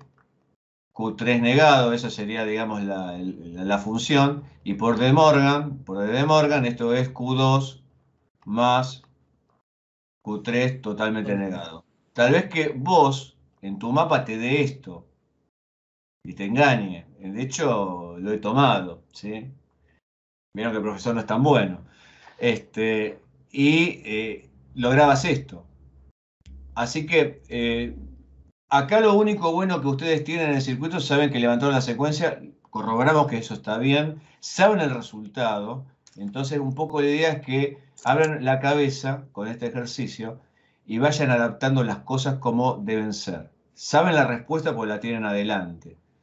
Lo hemos dibujado como tendría que aparecer en nuestro diseño. Es más, de hecho, van a tener que, si es un JK, es como que esto, por ejemplo, voy a hacer una modificación acá, medio desprolijo, pero tal vez que ustedes entiendan un poco la idea. Supónganse que esto fuera el JK, en este segundo flip-flop, es como que yo tengo esta estructura así. Me aparece acá, esto es Q y esto es no Q de este flip-flop. ¿Lo ven? Esto es un flip-flop tipo D. ¿Está? Entonces, tal vez que el primer circuito donde ustedes tengan, digamos, la estructura, va a estar un poco diferente a esto. ¿Está? Entonces, un poco la idea es dejarlos ustedes que vayan trabajando un poco, porque, a ver, el tema de trabajar con digitales 2 y todo lo que sea futuro, todo lo que es el armado de circuitos hasta programación, tiene mucho que ver con el pensamiento de cada uno. Es como que a partir de este momento comenzamos a liberarnos un poco. Conozco la metodología de trabajo, conozco cómo son los formatos, sí debo conocer cómo funciona un flip-flop, sí debo conocer, hasta les diría, igual les voy a decir siempre de antemano, porque tampoco es la idea, decir, bueno, acuérdense cómo funciona un BCD, sepan lo que es un Acceso 3, sepan lo que es un Aiken, repásenlo, sepan cómo funciona una EXOR, vean las expresiones, recuerden cómo es una EXOR negada, ¿sí? Es decir, esos pequeños detalles que les pueden servir para simplificar más rápido. Después es metodología pura, ¿sí? Yo les voy a decir algo, no hay trampas en los ejercicios, no es que yo los enuncio tan retorcidamente y es como en un circuito que los dibujo diferente, como que nadie los pueda reconocer y uno después los termina estirando y son todas resistencias en serie. Acá, fíjense que es como que yo levanto una secuenciación y sé que tengo que justificar mediante método. Nada más que eso. ¿Alguna consulta, chicos, que quieran hacer? Yo tengo dos, profe. Tiene dos. Bueno, dime. La primera es la compuerta esa que está ahí es de enunciado, ¿no? Sí. La que puso. Ah, o sea que ya entendí. O sea, listo. El objetivo es que me dé algo, o sea, lograr esa función con Sí, vos buscale la usuario. vuelta. Listo. Te puede llevar, te digo, cuando sos novato, te puede llevar hasta unos 15 metros que te des cuenta. Bien. Pero vos sabés qué es eso. Es más, tratar de decir, me dio este es el resultado, lo voy a dibujar en el mapa de Carnot como sería los grupos. Tal vez que lo vas a tener que repensar y comenzar a jugar un poco para que aprendas metodología de diseño. Claro. Y la otra. Sí, decime, dale. Y la otra pregunta, que es medio como raro que aparezca, pero me entró la duda de. Yo tengo dos mapas de Carnot, ¿no? Sí. J y K. Sí. Y supónganse que agrupo todos unos y me doy cuenta que, no sé, que el K tiene, por decir algo, ¿no? Que no puede no pasar, todos ceros y X. Sí. ¿No? Por decir algo, todos ceros y X. Y yo había agrupado unos. Es como, ¿cómo debería agrupar en ese caso? ¿Se puede dar algo así? Sí, se puede dar. O sea, agrupo las X en función a la anterior. Sí, mira, te puede aparecer hasta cosas raras como que la salida de un flip-flop se retroalimenta a sí mismo. Uh-huh. ¿Sí? Podés trabajar por maxitérminos, podés trabajar. Es más, esa cruz que te quedó solitaria con el mundo de los ceros, yo trabajaría con minitérminos porque es una sola cruz, digo, eso es uno. Claro. O de repente decir, ¿y si vale todo cero? ¿Sabés lo que pasa? Que si vale todo cero, yo tengo que estar pensando que es algo así. Que es cero, que es una... Claro, como que tenés J acá y una masa. Claro, sí, más o menos. Bueno, tratar en lo posible de que sean parecidos. Bueno, listo. Y tratar también que la señal que genere este flip-flop afecta al vecino, no que sea algo, a ver, como te voy a decir que esto es experiencia, no están en los libros, muchachos. O sea que es un caso improbable.